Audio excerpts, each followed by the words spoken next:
بسم اللہ الرحمن الرحیم۔ آج یہ دو آیتیں، آیت نمبر 33 اور آیت نمبر 34 بیان کی جا رہی ہے، تو اس میں فنا فی اللہ والا معاملہ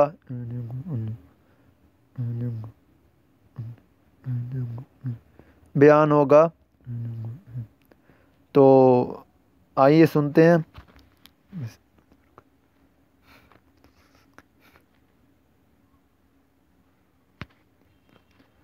کہ جب اللہ تعالیٰ نے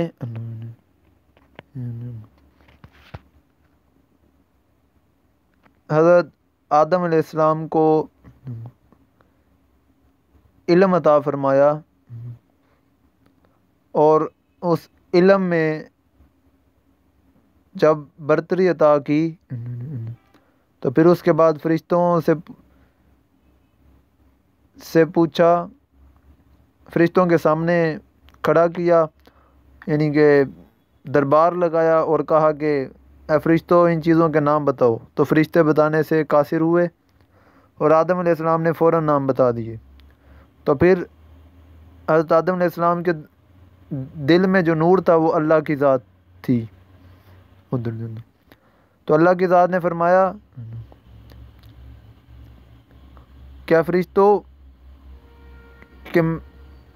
کہ میں نہ کہتا تھا کہ جو تم نہیں جانتے وہ میں جانتا ہوں،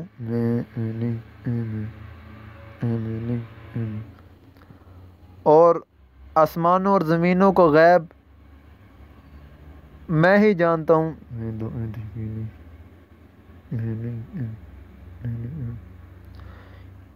یہاں تو علم آدم علیہ السلام کے منہ سے ظاہر ہوا ہے، تو اگلی آیت میں یہ کیوں بیان ہوا کہ آسمانوں اور زمینوں کا علم اللہ کو علم موجود ہے؟ اس لیے بیان ہوا کہ یہاں حضرت آدم علیہ السلام نہیں بولے تھے، ان کے اندر سے اللہ کی آواز حضرت آدم علیہ السلام کے دل میں سے، زبان میں سے ظاہر ہوئی تھی۔ تو یہاں فنا فی اللہ کا معاملہ مکمل ہو گیا۔ تو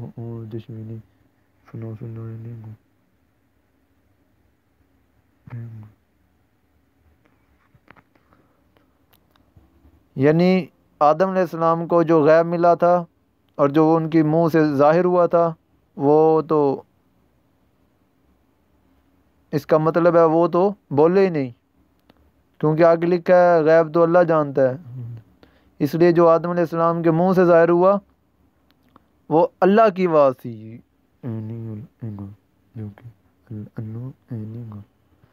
یہاں سے فنا فی اللہ یعنی اللہ کا بندے میں سے ظہور ہونا ثابت ہے۔ اور فرمایا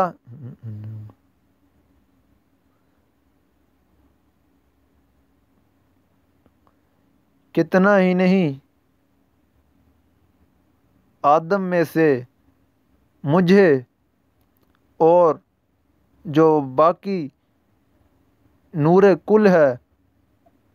وہاں سے فرشتوں کو کے جو نفس ہیں، وہ فرشتوں کی جو دل کے اندر جو ہلچل ہے، یعنی کہ جو مطمئنہ ہے، وہ بھی مجھے پتہ ہے،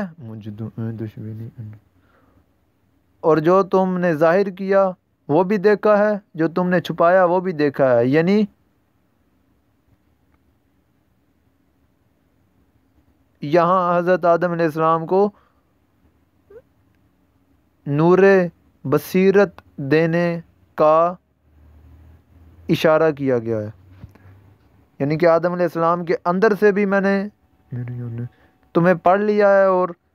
ویسے تو ہر چیز کو دیکھ رہا ہوں۔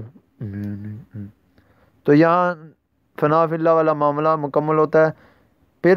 جو اس کو مان جاتے ہیں کہ بندے میں سے یار کا ظہور ہوتا ہے، اللہ کا ظہور ہونا تو لازمی بات ہے، ہر چیز میں اللہ کی ذات موجود ہے۔ تو جو مانتا ہے اس ظہور کو، اس میں سے تو وہ مومن ہے، اور جو نہیں مانتا اس کے بارے میں اگلی آیت ہے۔ پھر فرمایا فرشتوں تمہیں پتہ تو چل گیا کہ آدم کے اندر میں موجود ہوں، میں نہیں ہوں میں، تو پھر سجدہ کرو نا مجھے، کرتے کیوں نہیں؟ تو سب فرشتوں نے کو پتہ تو چل گیا تھا، ہائے یہ فرشتے جان گئے، یہ دنیا دار انسان نہ جانا، یہ الحاج منصور میں سے یار کے ظہور کو نہ پہچان پایا اور اسے شہید کر دیا، مطمئنہ کو شہید کر دیا، اس کے اندر سے یار کی آوازیں نہ پہچان پایا۔ اور فرمایا فرشتوں نے فوراً سجدہ کیا آدم علیہ السلام میں سے اللہ کو۔ تو جب سجدہ کر دیا تو پھر کیا ہوا؟ ابلیس حسد کرنے کا لگا کہ یہ کیا بات ہوئی، اللہ اکبر، ابلیس کے خلاف کہ آدم کو فضیلت دی ہے، ابلیس کو فضیلت نہیں دی، جس نے 6,6 لاکھ سال عبادت اللہ کی ہے، وہ اللہ نے منہ پہ مار دی اس کے، کہا نہیں، جسے اللہ پسند کرتا ہے وہی فضیلت والا ہوگا۔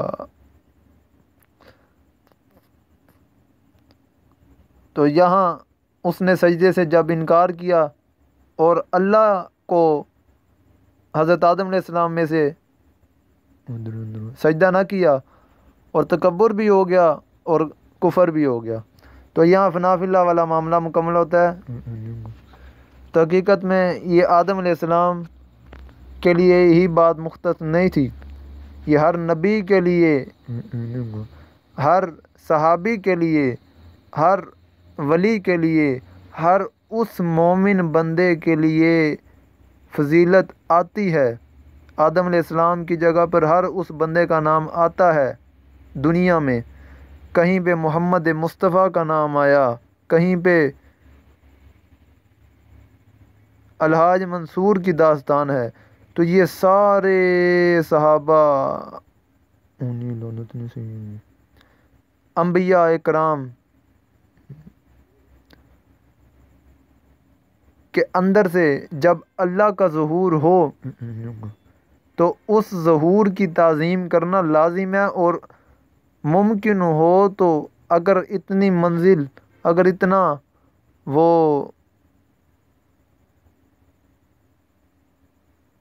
بزرگی رکھتے ہو کہ تمہیں اللہ نظر آ رہا ہے تو اللہ کو سجدہ کر دو، یہ نہ ہو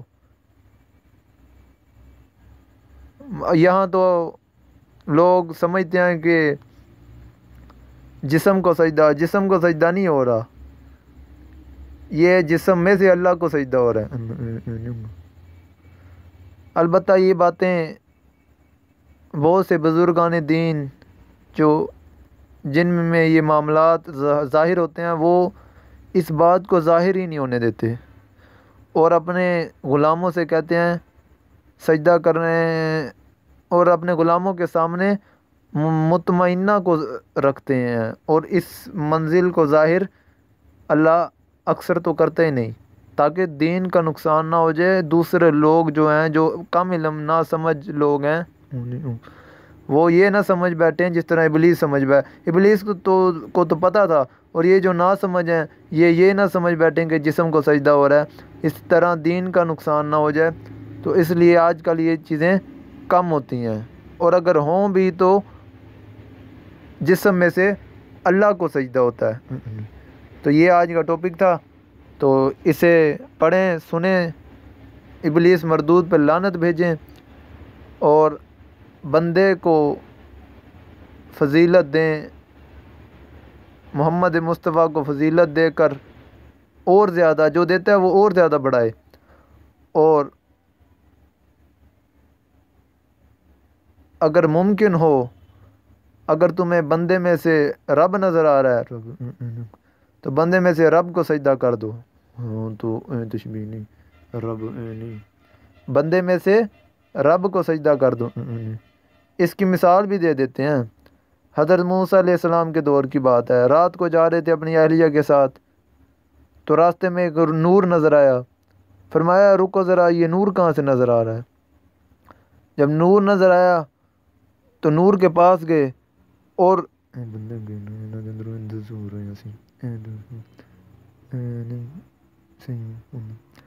تو دیکھا تو